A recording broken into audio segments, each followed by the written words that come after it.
My landlord was secretly live streaming me and my daughter's life to millions online, so I secretly gathered evidence and built a case that took down much more than just his network. When I met a guy willing to rent his spare room for me and my daughter Lacey, the deal seemed too good to be true. We'd spent months bouncing between cheap motels and friends' couches. Nobody wanted to rent to a single mom who worked at a diner. So when I first saw Daniel's listing, I was beyond skeptical. But then he opened the door, smiling warmly and shaking my hand like an old friend, and relief flooded through me. He listened quietly when I explained our situation, nodding sympathetically and reassuring me that he valued helping people over making money. His place was gorgeous, a well-kept home in a safe neighborhood with kids playing outside. I felt like I hit the jackpot. The day we moved in, Daniel helped unload the car. He smiled a lot, not in the creepy way either, but in a way that made it seem like he was genuinely happy to help. He'd ask about Lacey's favorite books, and promised her he'd keep an eye out for new ones at the library he volunteered at. It was thoughtful, and for the first few weeks, life felt easy again. Lacey settled into her new school. She liked Daniel's big backyard and how he kept popsicles stocked in the freezer for her. Everything felt right. But then a couple of months in, I started noticing little things. Nothing huge at first. One day my underwear drawer was a mess. I'd just done laundry, so it made sense to blame it on rushing. But then my journal was open to a page I hadn't looked at in weeks. I brushed it off because Lacey sometimes flipped through things when she was bored. But then Lacey started getting jumpy. She'd wake up at night and come crawling into bed with me saying the red light in the corner of her ceiling scared her. When I went to look, there was nothing there. I convinced myself it was trauma from our past life creeping back in. Around that same time, Daniel's conversations got a bit too personal. Like one night at dinner, he casually mentioned how it was probably good Lacey wasn't taking ballet anymore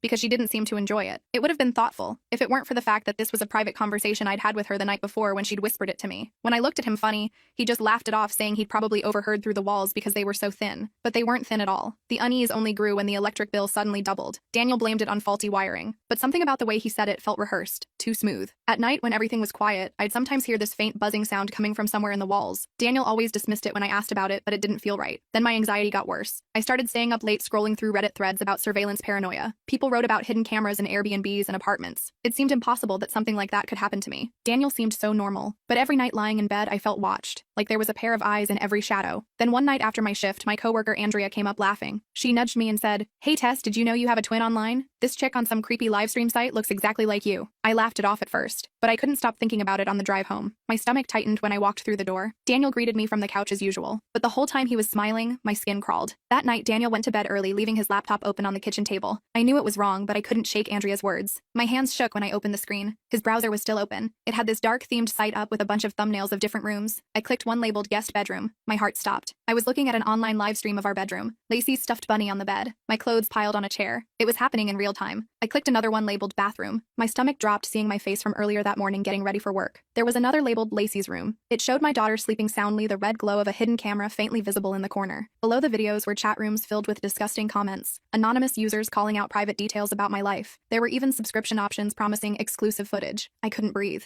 I felt violated, terrified, sick. And there at the top was Daniel's username. He was listed as the host. His smiling profile picture taunted me, the same friendly grin he always wore when he asked if we needed anything. I stared at the screen, barely able to process what I was seeing. Daniel had been watching us this whole time. I should have screamed. I should have packed up and left, but I didn't. Instead, I started planning to ruin Daniel's life. I lay awake all night, staring at the ceiling, now aware of the tiny camera hidden in the smoke detector above my bed, its small red light occasionally blinking just like Lacey had described. I needed proof. I needed a plan, and I needed to make sure Daniel never suspected that I knew. I couldn't sleep that night, not for a single minute. Every time I closed my eyes, I imagined all those anonymous people watching us, commenting on our lives like we were characters in some sick reality show. I kept glancing at the smoke detector, that tiny red light blinking occasionally, mocking me. I wanted to tear it out of the ceiling, smash it to pieces, but I knew I couldn't. Not yet. When morning came, I acted as normal as possible, made breakfast for Lacey, helped her pick out clothes for school, all while feeling like my skin was crawling. Daniel came into the kitchen as we were eating, and it took everything in me not to flinch when he put his hand on my shoulder as he reached for the coffee pot. "Sleep well?" he asked with that same friendly smile that I used to find reassuring. Now it just made me want to throw up. "Like a log," I lied, forcing a smile. "You feeling better? That migraine gone?" He nodded, pouring his coffee. "Much better. Thanks for asking." I watched him carefully as he sat down across from us. Did he know that I knew? Could he tell something was off? I tried to remember if I'd left any trace of my snooping on his laptop. I didn't think so, but tech wasn't really my thing. After dropping Lacey at school, I called in sick to the diner. I needed time to figure this out, to search for cameras without Daniel watching. But when I got back to the house, his car was still in the driveway. "Great. Thought you had work," he said when I walked in. "Shift got canceled." I lied, hanging up my jacket. "Not enough tables. Happens sometimes." Daniel nodded, then gestured to his laptop. "I'm working from home today. Just feel like being around the house, you know?" There was something about the way he said it that made my stomach twist. Was he keeping an eye on me? Did he suspect something? I spent the day pretending everything was normal while my brain was in overdrive. I did laundry, cleaned our bedroom, all while casually looking for cameras. cameras. I found 3 more, one disguised as a wall outlet, another in the air vent, and a third in the base of the lamp on my nightstand. The more I found, the sicker I felt, but I made sure to act like I hadn't noticed anything. Daniel hovered around all day, coincidentally, showing up wherever I was. When I was folding laundry in the living room, he decided to read on the couch. When I was cleaning the bathroom, he suddenly needed to fix a cabinet hinge right outside the door. It was exhausting trying to act normal with him watching my every move. Finally, around 3 p.m., he announced he needed to run some errands before picking up a few things for dinner. The moment his car pulled out of the driveway, I raced to Lacey's side of our room. I had to find the red light she'd been talking about. It took me less than 2 minutes. There it was, built into her bedside lamp, a tiny camera lens with a red indicator light that would only be visible in the dark. The sick bastard was watching my 8-year-old daughter sleep. I was taking pictures of it with my phone when I heard the crunch of tires on the driveway. Daniel was back already? I frantically put everything back exactly as it had been and rushed downstairs, trying to look casual as he walked in with a bag of groceries. "Forgot my wallet," he explained with a chuckle, patting his back pocket. "Can't buy much without it." I laughed like it was the funniest thing I'd ever heard, all while wondering if he'd come back because he was watching me on a hidden app and saw me finding the camera in Lacey's lamp. That night, after Lacey was asleep, I laid in bed with my phone under the covers, researching hidden cameras and what to do if you find them. Most advice said to go to the police immediately, but something held me back. What if they didn't believe me? What if they took too long to act and Daniel destroyed evidence? What if we ended up homeless again because of it? I remembered how the police had treated me years ago, when I reported Lacey's dad for harassment after he left. He kept showing up at our apartment at odd hours,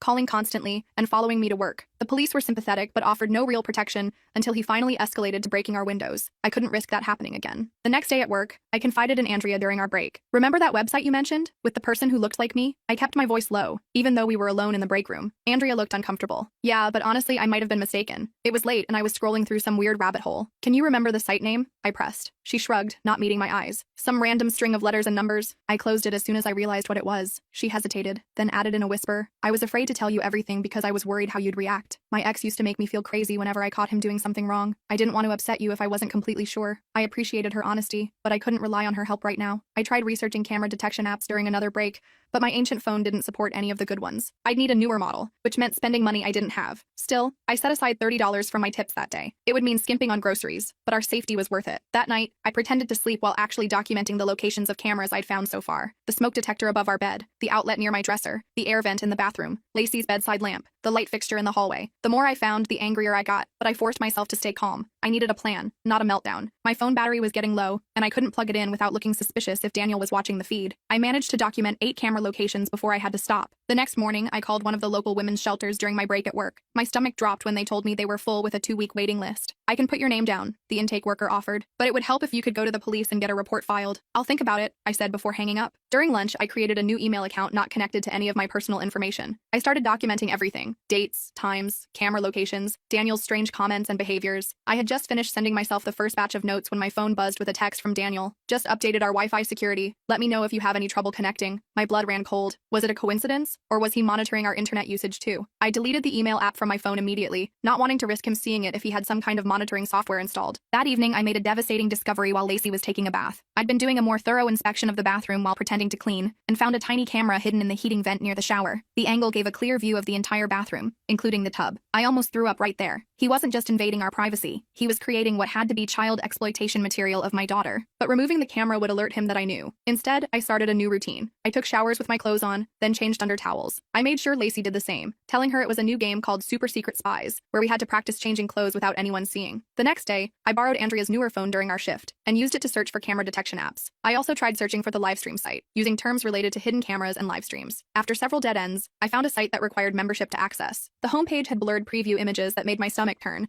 They looked like hidden camera footage of different rooms. I signed up using a fake email and a prepaid card I kept for emergencies. The $29.99 membership fee hurt, but I needed to know what we were dealing with. Once inside, my worst fears were confirmed. There was an entire section labeled Single Mom and Daughter, with thumbnails showing our bedroom, bathroom, and other areas of the house. Even worse, there were archived videos dating back months before we moved in, showing previous tenants in the same rooms. My hands shook as I scrolled through, seeing other women and children who had no idea they were being filmed. Daniel hadn't just targeted us. This was his whole operation. The site had different membership tiers. Basic members got access to live streams and recent archives. Premium members paid extra for special requests and more invasive footage. And platinum members, paying hundreds monthly, got something called direct interaction opportunities that I didn't want to even think about. I took screenshots of everything, documenting usernames, payment details, and the site structure. Then I deleted the browser history on Andrea's phone and returned it to her locker before she noticed it was missing. That night, I created a new game with Lacey. "Let's be detectives," I I suggested, keeping my voice light and playful. Every day we'll check our room for spy bugs like they do in the movies. Lacey thought it was great fun, especially when I showed her how to change clothes in the closet, where the spy bugs can't see. We made it into an adventure, checking behind picture frames and inside light fixtures. I hoped it would keep her safer without scaring her about what was really happening. Daniel noticed our new routine. At dinner that night, he asked casually, "What's this detective game you two are playing?" My heart raced, but I kept my expression neutral. "Oh, Lacey's class is doing a unit on mystery books. She's really into it, wants to be a detective now." I turned to Lacey with a smile. "Right, sweetie?" Lacey nodded enthusiastically, and launched into a story about her teacher reading Harriet the Spy to the class. Daniel seemed to accept the explanation,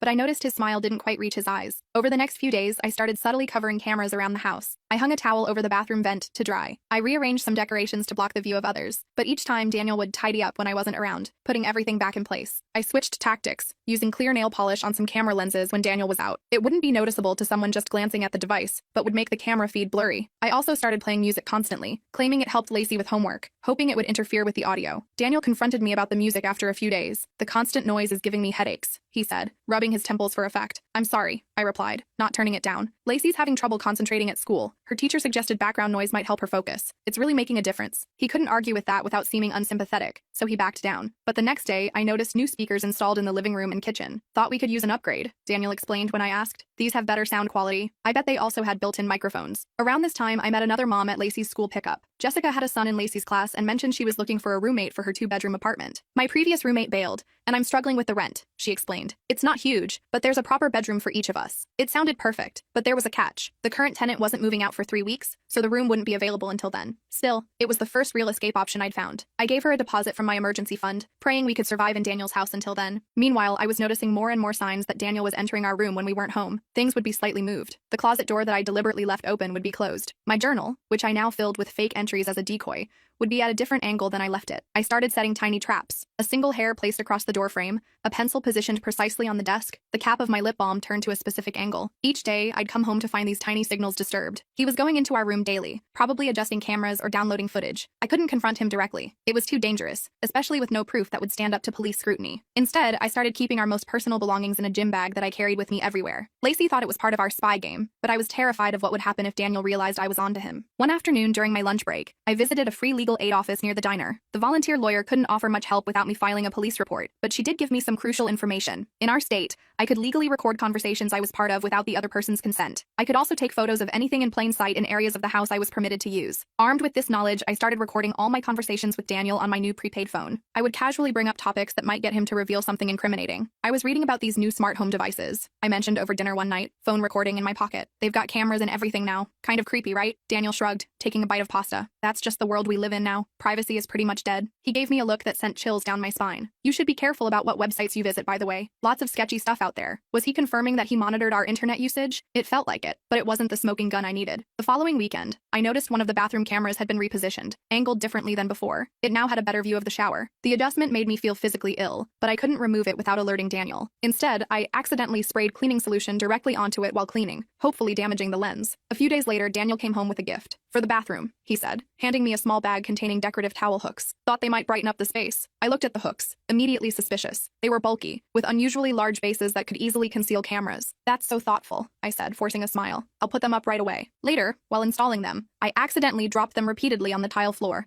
until I heard something inside break. When Daniel asked later if I liked how they looked, I apologized profusely about my clumsiness, showing him the broken hooks. With only 10 days left until we could move into Jessica's apartment, I was checking the livestream site daily, using the public library computers, trying to gather more evidence. One day I noticed something alarming in the chat section. A user named PremiumView69 commented, "Can't wait for the special event this weekend when Landlord is gone. Worth every penny of platinum membership." What special event? Daniel had mentioned going out of town that weekend to visit his brother. Was that just a cover story? I checked his calendar when he was in the shower, something I'd started doing regularly, and found no travel plans at all. Instead, he had blocked off the entire weekend with a note that simply said, "Home, special project." Whatever he was planning, I didn't want to be there for it. I told Daniel the next morning that Lacey and I needed to visit my sick mother that weekend. "It's short notice, I know," I said apologetically, "but she's not doing well, and Lacey hasn't seen her in months." Daniel's reaction was immediate and unsettling. "I could watch Lacey for you," he offered quickly. "Save you the trouble of taking her along. You'd be free to focus on your mom." "That's really kind," I said, maintaining my fake smile. "But my mom would be heartbroken not to see her. She's asking for both of us." He reluctantly agreed but seemed agitated afterward. I caught him texting frantically when he thought I wasn't looking. I didn't have a sick mother to visit. Mine had passed away years ago. But I did have just enough money left for 2 nights at a cheap motel across town. I told Lacey we were having a special girls' weekend as a treat. At the motel, with a door that locked and no cameras watching, I finally broke down. All the fear, anger, and tension of the past weeks came pouring out. I cried in the bathroom with the shower running so Lacey wouldn't hear me. Then I washed my face, put on a smile, and ordered pizza for us as a special treat. While Lacey watched cartoons, I used the motel's Wi-Fi to log into the live stream site again. I needed to see what this special event was supposed to be. The site had a countdown timer on the main page. Special access event. 22 hours remaining. There was a whole section dedicated to it, but it required platinum membership to view, far more than I could afford with my nearly empty bank account. I spent hours documenting everything, taking screenshots, recording screen captures as evidence. I was so focused on gathering information that I didn't hear the knock at first. When it came again, louder, I jumped. It was the motel manager, a middle-aged man with a concerned expression. "Ms. Rivera, there's a man on the phone saying he's your husband. He's quite worried about you and your daughter." My blood ran cold. "I don't have a husband." The manager frowned. "He says his name is Daniel Whitaker. Claims you took your daughter without telling him and he's concerned for her safety." Of course Daniel had tracked us down.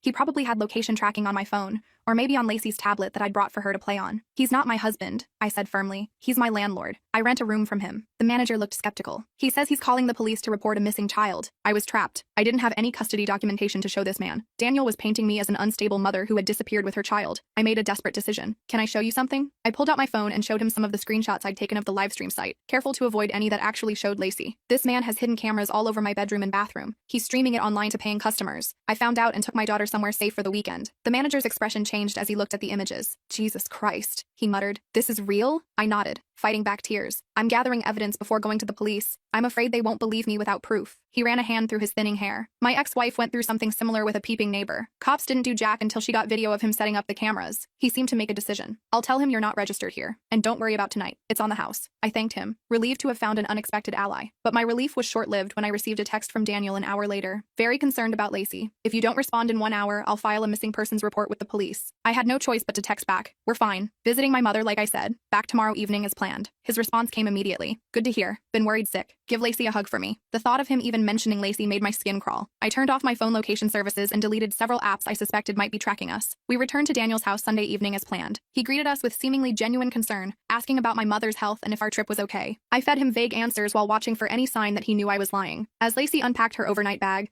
I noticed new decorative items in our bedroom, a small shelf that hadn't been there before, and a different lamp on my nightstand, both perfect places to hide new cameras. But now I knew exactly what to look for. I'd spent the weekend studying hidden camera designs and had downloaded a detection app to my new prepaid phone. Daniel didn't know it, but I was no longer his unwitting star. I was preparing for a role he never expected me to play, the person who would bring his entire operation crashing down. Two could play the surveillance game, and I was planning to win. I waited until Daniel went to sleep that night before starting my counterattack. The detection app on my new phone worked perfectly, lighting up like a Christmas tree whenever I got near one of his devices. Just as I suspected, the new shelf and lamp contained tiny cameras, both aimed directly at our beds. I needed solid evidence linking Daniel to the website, not just the cameras themselves. The next morning, I called in sick again and waited for Daniel to leave for his volunteer shift at the library. The moment his car disappeared down the street, I placed my phone to record Daniel's desk area from a hidden spot on the bookshelf. I discovered this was where he uploaded new footage and managed subscriber messages. Almost had a heart attack when he came back unexpectedly for his forgotten lunch. I was still adjusting the phone's position when I heard his key in the lock. I snatched it and pretended to be looking for a lost earring under the bookshelf. "Everything okay?" he asked, eyes narrowing slightly. "Lost an earring," I mumbled, holding up a random stud I kept in my pocket for exactly this purpose. "Found it, though." He nodded, grabbed his lunch from the fridge, and left again, but I felt his suspicious gaze lingering on me the entire time. When I checked the recording later, I nearly cried in frustration. It had worked, showing Daniel logging into the site and responding to customer messages, but the footage was too dark to clearly identify his face. The angle was right, but the lighting was all wrong. I needed better light in that room, so I came up with a plan that made my skin crawl. I'd need to play nice with Daniel. Extra nice. That evening, I accidentally knocked over the lamp in his office while bringing him a cup of coffee I'd offered to make. "Oh my God, I'm so sorry," I exclaimed, making a show of trying to clean up the broken pieces. Daniel was annoyed but trying not to show it. "It's fine. Accidents happen," he said tightly. The next day, I came home with a brand new lamp, brighter than his old one and positioned perfectly to illuminate his desk area. "You didn't have to do that," Daniel said, examining the lamp with suspicion. "I felt terrible about breaking yours," I replied,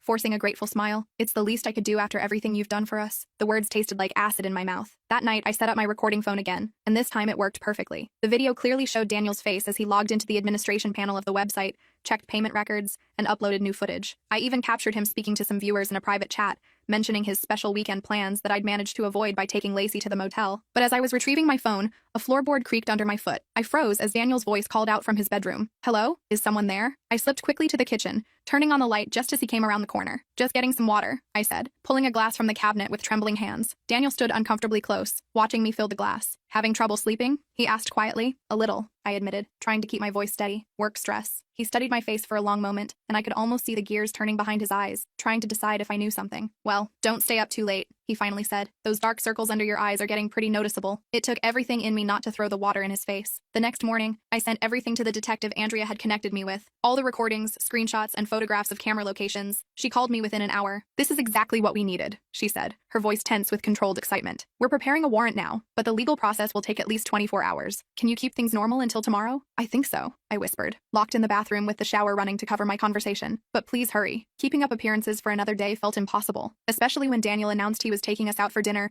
to celebrate being like family. The calculating look in his eyes made me wonder if he suspected I was onto him and was planning something. I agreed to dinner anyway, texting the detective our location as we drove to the restaurant. At least in public, we'd be relatively safe. Throughout dinner, Daniel's phone kept buzzing with notifications. Each time he checked it, his expression grew darker. Whatever was happening on his precious website clearly wasn't making him happy. Something wrong? I asked innocently. Just work stuff, he muttered, silencing his phone. Technical issues. I wondered if the detective had already started moving against the website's servers. The thought gave me the courage to make it through dessert, stalling as long as possible while Lacey enjoyed an ice cream sundae bigger than her head. As we pulled into the driveway, my heart nearly stopped. 2 unmarked police cars were parked on the street. Daniel immediately tensed, his knuckles whitening on the steering wheel. Stay in the car, he ordered sharply, all pretense of kindness gone. What's wrong? I asked, playing dumb while reaching back to unbuckle Lacey's seatbelt. Are those police cars? Before he could answer, Detective Rivera approached the driver's side window, showing her badge. Mr. Whitaker, I need you to step out of the vehicle, please. Daniel's face transformed into something unrecognizable.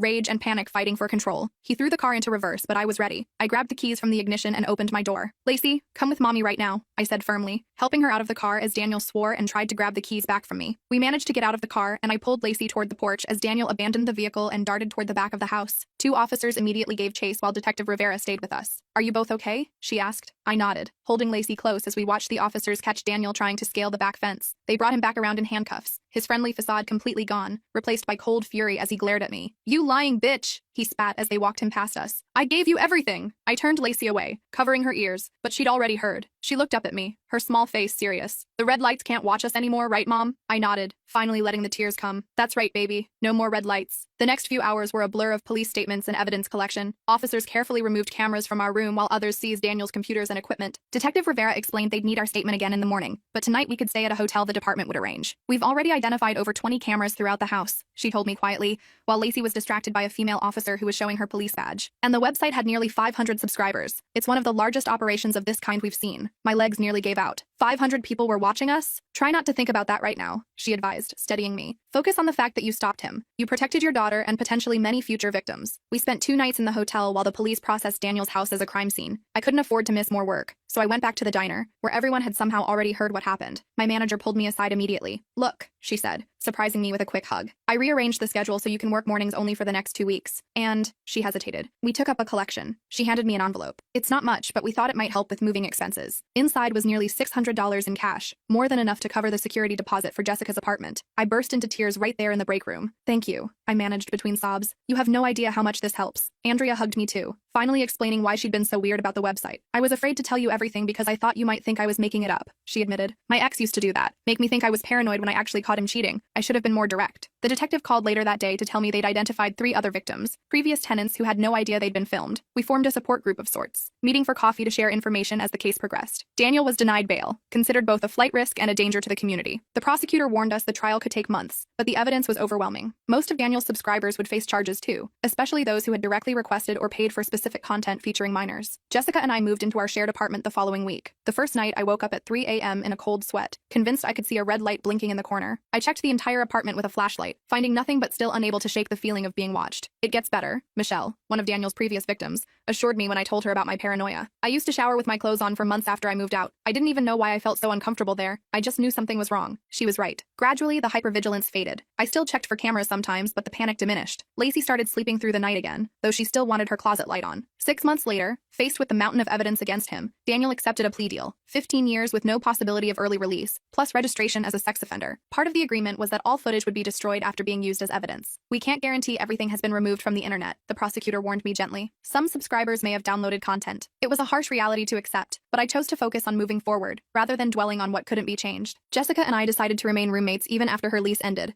finding a larger apartment where each family had more space. Our kids got along like siblings, and having another adult to share responsibilities with made everything easier. On the 1-year anniversary of the day we escaped Daniel's house, I thought about marking the occasion somehow, maybe a small ceremony of closure, or even just acknowledging how far we'd come. But when I mentioned the date to Lacey, she just looked confused. "That was like forever ago, Mom," she said, rolling her eyes in that preteen way she'd recently adopted. "Can we please go get ice cream with Jessica and Ethan instead? You promised last week." Looking at her, happy, safe, and wonderfully normally annoyed with her mother, I realized we didn't need to commemorate the trauma. The best revenge against Daniel wasn't anger or bitterness. It was simply living our lives as if he'd never mattered at all. "You're right," I said, grabbing my purse. "I did promise ice cream. Let's go get Jessica and Ethan." As we walked to the ice cream shop, Lacey reached for my hand, something she'd recently decided she was too old for in public. I squeezed her fingers gently, savoring the moment. "Love you, Mom," she said quietly. "Love you too, baby." No red lights, no hidden cameras, no creepy landlord pretending to be our savior while exploiting our vulnerability. Just us, building a real life, on our own terms. And honestly, it's pretty awesome.